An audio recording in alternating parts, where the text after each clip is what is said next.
The snow was falling hard when Elias returned to his mountain cabin. Wind howled between the tall pine trees and his boots sank deep with every step. He carried a heavy bag of supplies on his back, cans, firewood, and warm clothes. It had taken him 3 days to reach the nearest town and come back. He was tired. He just wanted to get inside, light the fire, and rest. But as he reached the door of his wooden cabin, he froze. The door was open. Just a little. He remembered clearly. He had locked it before leaving.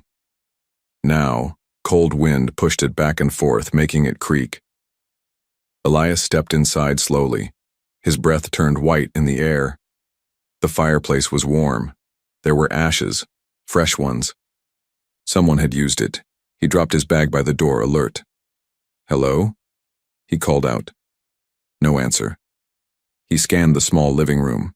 Nothing looked broken, nothing stolen. But on the table was a half-eaten piece of bread. It wasn't his. Then he saw them footprints, small, bare. They led from the fireplace, across the room, and vanished near the hallway. Elias crouched. The prints were strange. The toes were too long. The shape was too thin. These weren't human feet. His heart beat faster. Someone, or something, was in his cabin. He moved slowly, carefully toward the hallway. He opened the bathroom. Empty. The closet. Empty. Only one room left. His bedroom. He stepped in. The window was shut. The bed was untouched. Still. Something felt wrong. He stood still and listened. Then he heard it. A breath. Quick. Quiet. Scared. Coming. From under the bed, Elias knelt down and looked. At first he saw only darkness, then eyes, glowing pale blue, wide with fear. A shape curled up tightly beneath the bed. Small, thin, female, alien. She looked no older than 20, her skin pale with soft, scale-like patterns. Her long white hair was messy and dirty. She wore a torn gray cloth that barely covered her. Her body shook as she stared at him. She didn't move. Didn't speak. Elias didn't move either. "I'm not going to hurt you," he said softly. She said nothing. He backed away slowly and stood up. "I'll go make tea," he added, and then he left the room. He lit the fire again, placed a kettle on it, sat down on the floor away from the door where she could see him. He waited. 10 minutes passed. Then he heard soft steps. When he looked up, she was standing near the hallway, still shaking, still afraid, but watching. He reached slowly and placed a cup of tea on the floor between them. She didn't come forward. He didn't speak. They sat in silence, watching the fire. She moved after 20 minutes. Without a sound, she stepped forward, took the cup, and backed away. Her hands were trembling. She sniffed the tea, then sipped it. Elias said nothing, just watched. She drank slowly, carefully, like she hadn't had warmth in a long time. That night, Elias set up the guest bed in the corner. He placed clean blankets on it. He placed a loaf of bread on the table. Then he turned off the lights and laid down on his own bed. He didn't hear her move, but when he opened his eyes an hour later, she was gone from under the bed. She was curled, up asleep in the corner, blanket over her. Snow kept falling outside, and for the first time in a long time, Elias didn't feel alone. Elias woke early. Snow still fell outside, soft and endless. The sky was gray. Wind howled through the cracks of the cabin, but inside the fire still burned low. He turned his head slowly. The corner bed was empty. Blankets gone. He sat up fast and looked around. The teacup from last night was still on the table. The bread had been eaten, all of it. But the girl was nowhere in sight. His eyes moved to the hallway. Silence. No footsteps. No sound. He stood and checked every room again. Bathroom, closet, porch. Nothing. Then he paused and crouched. Tunchi was back under the bed, curled tightly again, arms wrapped around herself, her face buried in her knees, like she had never come out. But Elias knew better. She had. She had slept in the bed, she had eaten the bread, and now she was hiding again. He sat beside the bed. Not too close. Just close enough for her to hear. You came out last night, he said softly. That's okay. No reply. I'm not angry. You can come out again. I'll stay here if you want. Still no reply. So he sat. Minutes passed, he heard her breathing, nervous, shaky. I'm Elias, he said. I live here, I built this cabin. More silence. Then a whisper. So soft he almost didn't catch it. Lura. His eyes widened. She had spoken.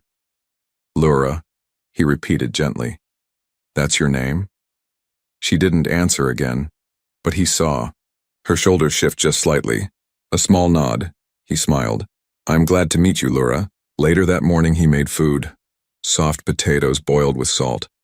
He placed a bowl on the floor by the fire, then sat down at the table far away. He didn't look at her.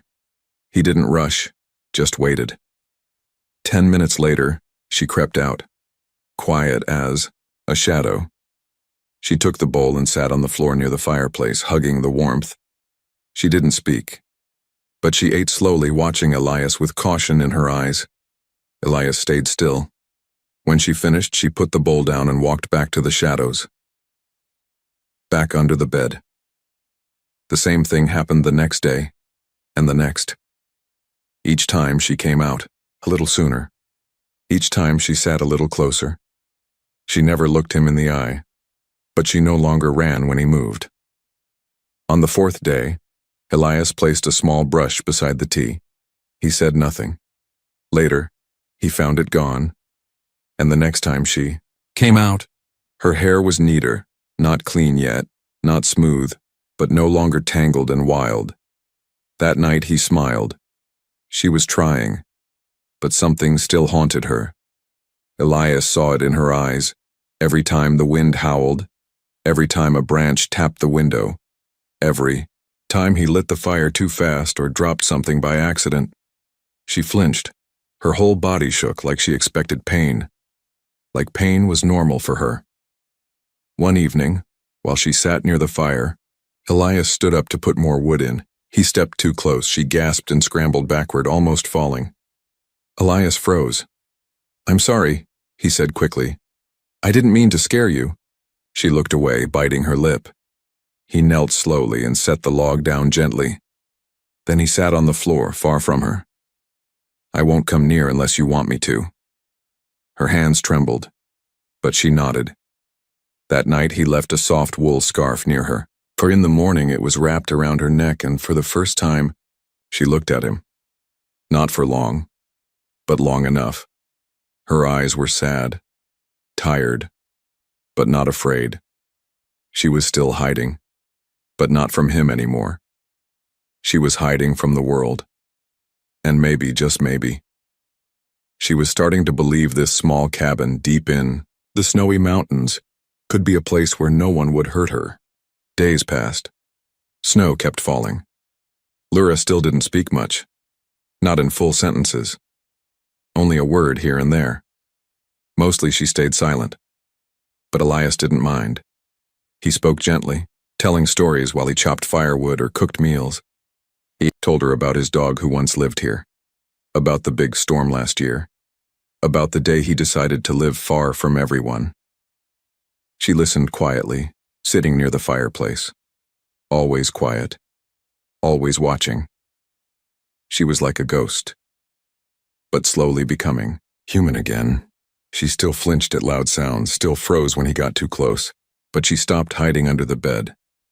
Now she claimed a corner of the cabin as her space. She slept on the guest bed, ate from her own bowl, wore the scarf every day. And Elias noticed something. She mimicked him. When he folded his blanket, she folded hers. When he stirred soup, she copied the motion with her spoon. Even when he yawned, she yawned a few seconds later, like a child learning to be someone else. One morning, Elias sat at the table with an old book in hand. He looked up. and found her staring at it, curious. He smiled and pushed the book toward her. "It's a story," he said. She touched the pages like they were made of glass, slowly turned them. Her eyes moved, unsure. "You know these letters?" he asked gently. She gave a tiny nod. So he opened to the first page and read aloud. He read a short children's tale about a bird learning to fly again after its wings were hurt. Her eyes stayed on the page. She said nothing, but when he closed the book, her hands didn't let go. She kept it that night. That evening, as Elias cleaned dishes, he heard something soft behind him. A sound. He turned.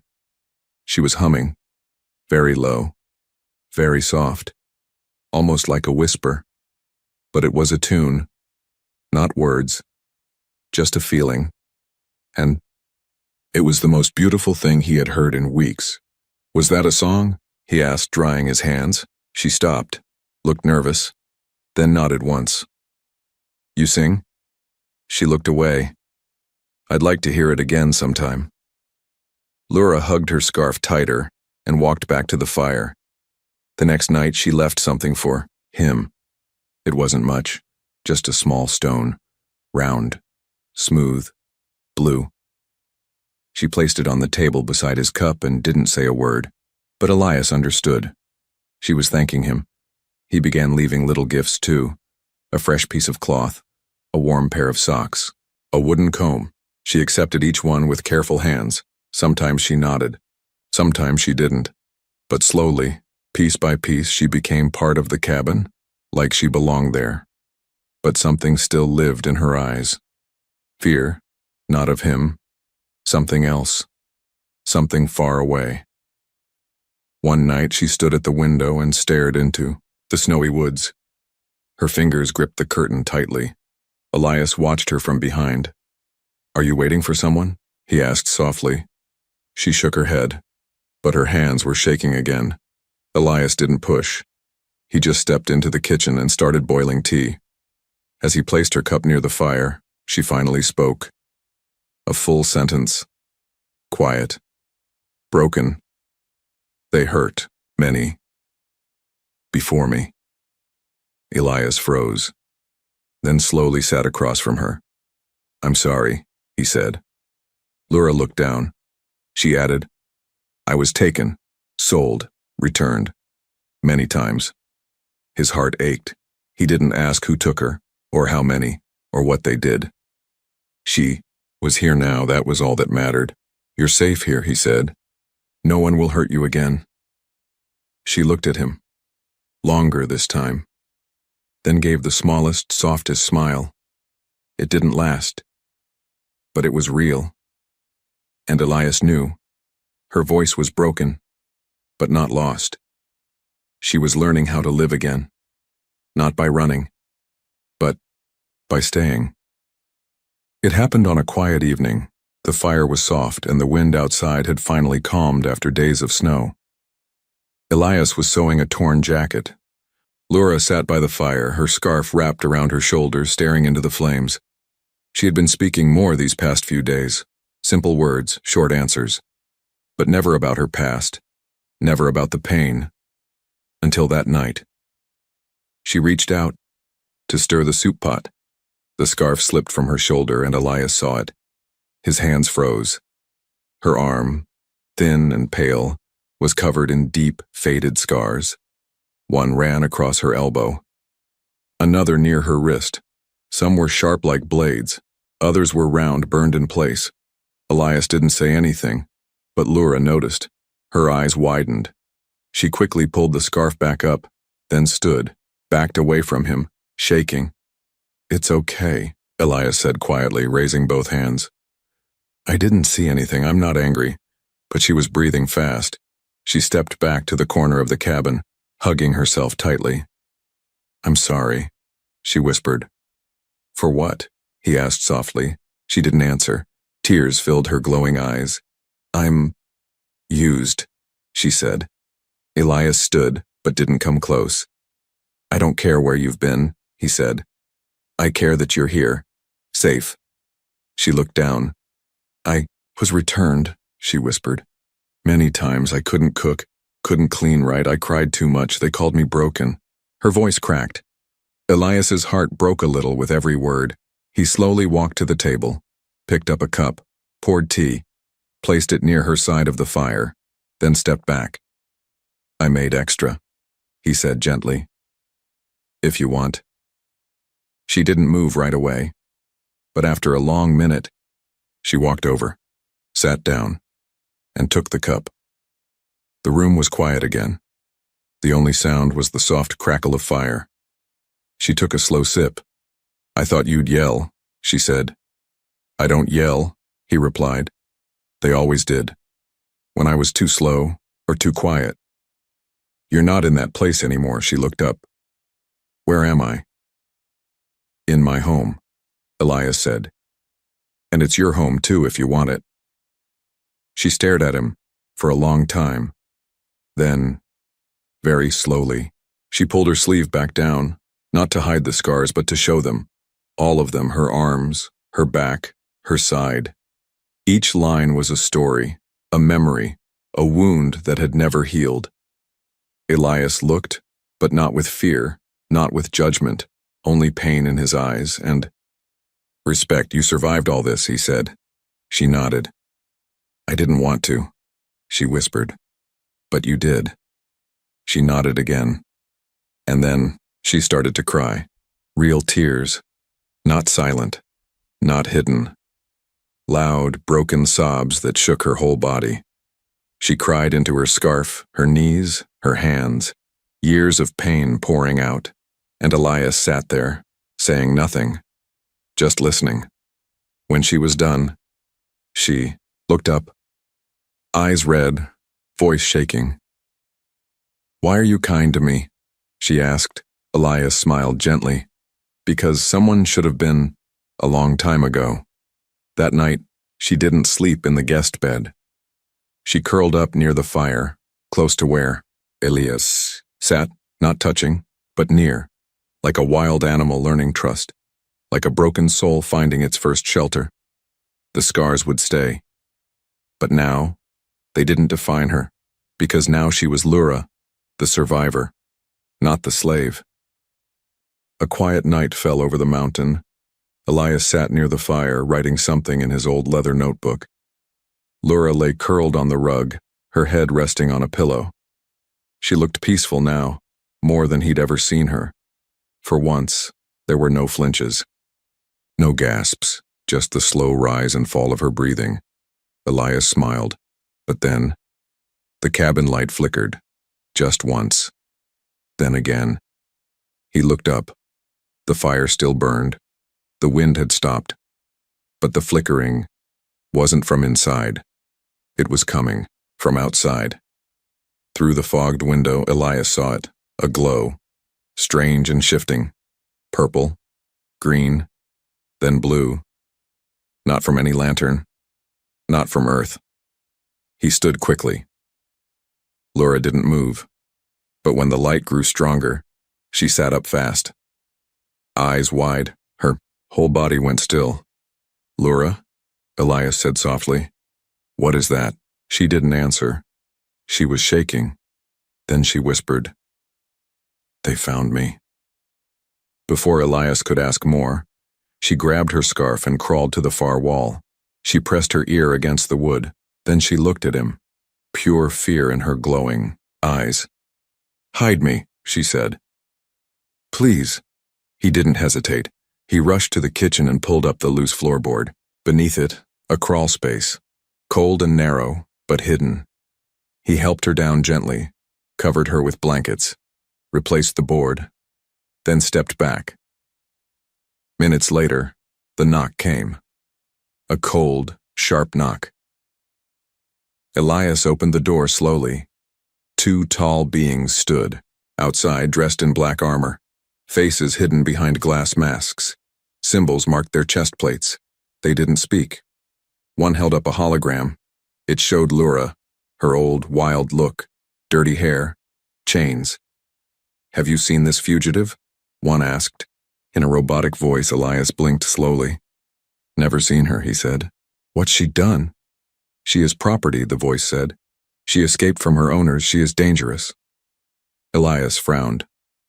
I live alone, he said. No one's come here for months. You're welcome to look around if you like. The soldiers paused, then stepped forward. They searched the cabin, bedroom, kitchen, porch. They even looked inside the fireplace. But they didn't check under the floor. Elias stood still, calm but ready. His heart pounded like thunder. One soldier turned to him. If you see her, report immediately. Of course, Elias lied. They walked back into the snow. The ship, massive and shaped like a claw, lifted off slowly, vanishing into the clouds. Only silence remained. Elias shut the door, then ran to the kitchen, pulled up the floor. Laura, he whispered. It's okay. They're gone. Her hands reached up first, then her face. Tears streamed down her cheeks. You lied to protect me, she whispered. Of course I did, Elias said. You're not theirs. She crawled out slowly, shivering. Not from cold, but from memory. I've never been safe before, she said. You are now. That night she didn't sleep near the fire. She lay in the bed, not alone, not trembling. And Elias sat nearby, keeping watch through the window. Because danger had found them once, it might come again. But this time, she wouldn't be alone. The next morning the sky was gray. Laura sat near the fire, hugging her knees. Her scarf hung loose on her shoulders. Her glowing eyes were tired but calm. Elias brought her warm tea and sat across from her. You didn't sleep much, he said. She shook her head. I dreamed of chains again. He didn't push. He simply waited. Finally, she looked up.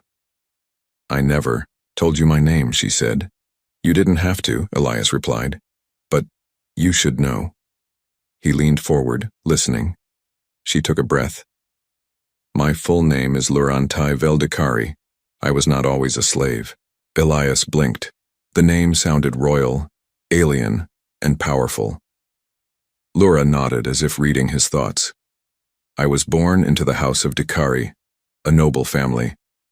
But when war came, my house was betrayed. The palace was destroyed. My guards were killed. I was taken. Elias sat in silence. She continued, voice quiet, almost shaking. I was only 13 when they sold me the first time. I was passed from planet to planet, owner to owner. Some wanted a servant, others, worse. Her eyes filled with tears, but she didn't cry this time. I escaped 4 times. Every time they found me, beat me, returned me. And now? Elias asked softly. This was the 5th escape, she whispered. I didn't think I'd survive the snow. Elias leaned closer. You're safe now. I meant that. She looked at him, eyes wide. Even if they come again, I'll fight for you. She stared for a long time, then finally said, You don't even know what I am. You're Laura, he said simply. That's enough. Later that day, Elias went out to chop firewood. When he returned, Laura was waiting at the door with something in her hands. It was a small crystal, pale purple, glowing softly. What's that? He asked. She held it close to her chest. My bloodline crystal, she said. It proves who I am. Why give it to me? Because if they catch me, and I die, you'll have proof. He shook his head. You're not going to die. But, she pushed the crystal into his hand. Her fingers lingered, warm, gentle. I trust you, she said, even if I don't understand why. That night she sang for the first time, really sang. Her voice was deep and otherworldly, soft like falling snow, glowing with pain and hope. Elias listened with his eyes closed, and for a moment the cabin wasn't just a shelter. It was a home, but far above, in the black sky beyond the clouds, a ship hovered, silent, watching, tracking, an old signal, one left behind by the crystal Laura had just given away. The sky turned red at sunrise. Elias stood outside chopping the last of the winter wood. Snow crunched under his boots. The air was sharp and cold, but inside the cabin, Lura was warm, wrapped in blankets, holding the firestone he gave her, hands now steady, not shaking. She had started humming again. It was peaceful, but it wouldn't last. That afternoon, the silence broke. A deep hum filled the air. Not thunder, not wind, a ship, big, black, slow. It hovered above the trees like a shadow with no light. A warship. Elias dropped his axe. He ran inside. Lura was already standing, gripping the edge of the table, her glowing eyes wide with fear. "They're here," she whispered. Elias grabbed the rifle from the wall. Not much, but all he had. "They won't take you," he said. "No," she said firmly. "They'll kill you. You don't understand. That ship is not for capture, it's for erasing." "What do you mean?" "They're not here to bring me back. They're here to make sure I never speak." Lura turned, opened the trapdoor under the floor. "Hide," she told him. Elias laughed once bitterly. "Not a chance. I can't lose you. You won't." They stared at each other. Then something changed in her eyes. Not fear. Fire. "I won't run anymore," she said. "Not from them." They stepped outside together. Snow fell slowly around them. The ship began to land in the clearing beyond the trees. Metal touched ice. Steam rose. Doors hissed open. 3 tall, masked soldiers stepped out. Just like before. Only, this time, one of them held a weapon already drawn. Lura stepped forward. "I am Lurantai Vel Dakari," she said, voice strong, "and I am not your slave." One of the soldiers stopped. "You are marked for erasure. You'll have to fight," she said, "and I'm not alone." Elias stood beside her, rifle ready. Silence. Then, one of the soldiers removed their mask. It was a woman, eyes cold, alien, calculating. "You should have stayed hidden, princess." "I did," Lura replied, "but someone made me feel human again." The soldier raised her weapon. Elias fired first. The shot missed, but it was enough. Lura leapt toward the trees, drawing the soldier away. She moved fast, so fast it shocked Elias. She'd been hiding strength this whole time. She dodged, she rolled, she kicked one soldier down. Elias fired again. This time, he hit the ship's scanner. Sparks flew. One soldier screamed and fell. Only one remained, the masked one. He charged Lura. She didn't run. She spun around and grabbed the sharp fire poker from beside the cabin. With a cry, she swung it hard. The last soldier fell, groaning. It was over. The ship sparked, then exploded. Fire and light rose into the sky. Elias stood still, breathing hard. Lura walked back slowly. Her arm was bleeding, but she smiled. Not big, not perfect, but free. Later, Elias stitched her wound. She didn't flinch. "You could leave now," he said. "They won't come again." She looked at the mountains, then at him, and shook her head. "No, this is my home now." "Are you sure?" "I don't want to hide anymore," she said, "and I don't want to be anywhere else, but here, with you." That night, she didn't sit across the fire. She sat beside him, wrapped in a blanket, leaning her head on his shoulder. Snow fell quietly outside. The stars watched in silence. And for the first time in her life, Lura was truly free.